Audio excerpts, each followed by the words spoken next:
আল্লাহ পাক আজকে আপনাকে হয়তো 1 কোটি টাকা দিয়েছেন, কালকে আল্লাহ না করুক 1000 টাকার জন্য মানুষের কাছে হাত পাততে বাধ্য করতে পারেন আল্লাহ পাক। এমনও কিন্তু দিন আসতে পারে, দিন সবার সবসময় সমান থাকে না।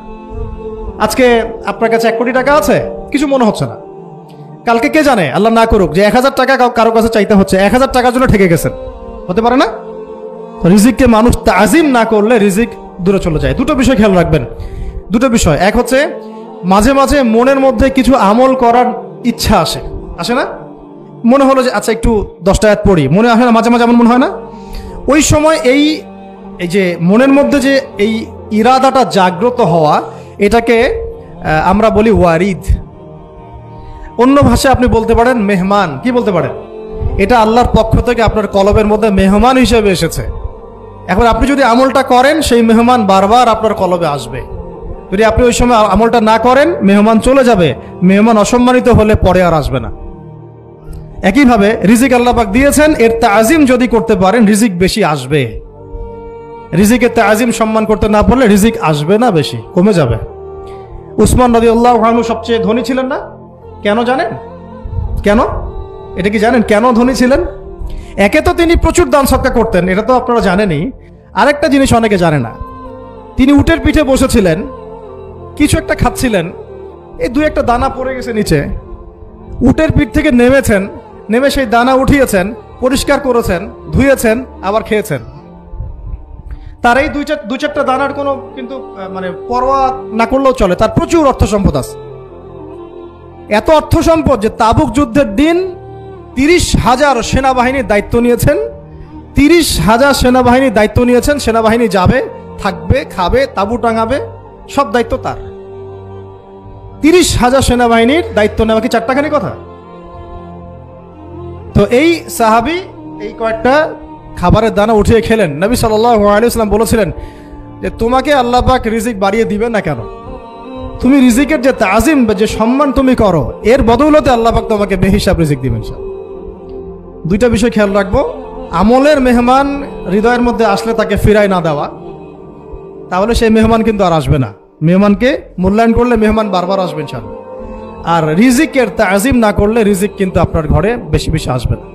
এমনি তো হারামের যুগ, এমনি সুদের যুগ, এমনি ঘুষের যুগ। অলমোস্ট এভরি ফ্যামিলি সুদখোর এখন, অলমোস্ট এভরি ফ্যামিলি। মেয়েরা স্পেশালি যারা শাশুড়ি টাইপের, আপনারা মাইন্ড করেন না, তাদের সাইকোলজি যে এতই নিচে নেমে গেছে এখন যে আমার মেয়ে জাহান্নামে যায় যাক, হ্যাঁ আমার মেয়ে জাহান্নামে যায় যাক, সমস্যা নাই, দুনিয়াতে সে যেন ভালো থাকে। এটা কেন বললাম? একটা সুদখোরের ঘরে তুলে দিতে সে দ্বিধাবোধ করতেছে না, একটা দুর্নীতিবাজের ঘরে তুলে দিতে দ্বিধাবোধ করতেছে না, একটা ঘুষখোরের ঘরে তুলতে দ্বিধাবোধ করতেছে না, হ্যাঁ একটা মানে কি বলবো মাদক সেবী, ড্রাগ এডিক্টেড বা এই যে আর কি বলবো ফাসেক জালেম, এই ধরনের ঘরে উঠাই দিতেও সে দ্বিধাবোধ করছে না। 5তলা বাড়ি চাই আমার মেয়ে 5তলা বাড়ি থেকে সুখে থাকবে। এই যে সুখের ডেফিনেশন এখানে দিয়েছেন আপনারা, এই জন্য কত হাজার হাজার মেয়ের জীবন নষ্ট করে দিয়েছেন আপনারা। আমার কথা মাইন্ড করে না, হাজার হাজার মেয়ের জীবন মায়েরা নষ্ট করে দিয়েছে, শুধুমাত্র মেয়েদের দুনিয়াবি সুখ এর সংজ্ঞাটা বুঝতে ভুল করার কারণে। এর নাম যদি সুখী হইতো, তাহলে অমুসলিমরা সুখী না কেন? পশ্চিমারা সুখী না কেন? ওরা আত্মহত্যা করে কেন? এভাবে মেয়েদের জীবন নষ্ট করেছেন।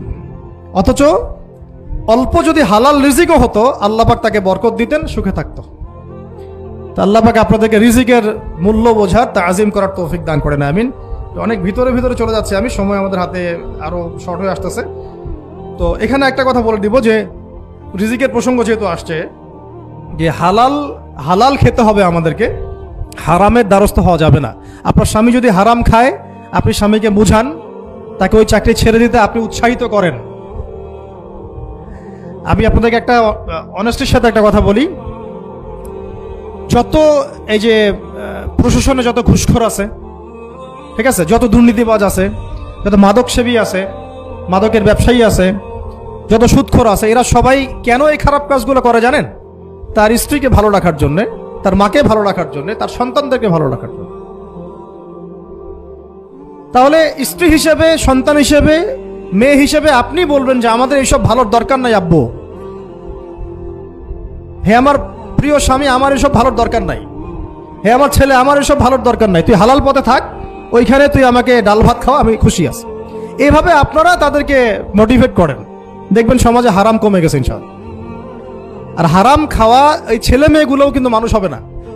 হারাম খাওয়া যে ছেলে মেয়েগুলো রক্ত মাংস করে উঠছে, এরাও কিন্তু মানুষ হবে না। আল্লাহ পাক আমাদেরকে হালাল খাওয়ার তৌফিক দান করেন, এবং হালালের জন্য আপনাদের ভূমিকা অনেক বেশি। আমরা উত্তরবঙ্গ সহ দেশের বিভিন্ন জায়গায় সফর করে যেটা দেখেছি, যত সুদী এনজিও আছে না, এনজিওগুলোর মধ্যে মহিলাদের নামই বেশি, জানেন? মহিলাদের নাম বেশি সুদী এনজিওতে। তো এই দাওয়াতগুলো আমরা মা বোনদেরকে দিতে চাই যে কোন অবস্থাতে যেন হারাম রিজিকের দিকে আপনারা না ধাবিত হন, এবং রিজিকে তাজিম করেন, পরিবারের মধ্যে হৃদ্যতা ভালোবাসা বজায় রাখেন, একে অপরকে বিশ্বাস, সম্মান এবং শ্রদ্ধা করেন। ইনশাআল্লাহ তাআলা আপনাদের পরিবারও সুখী হবে, রিজিকও সুন্দর হবে, এবং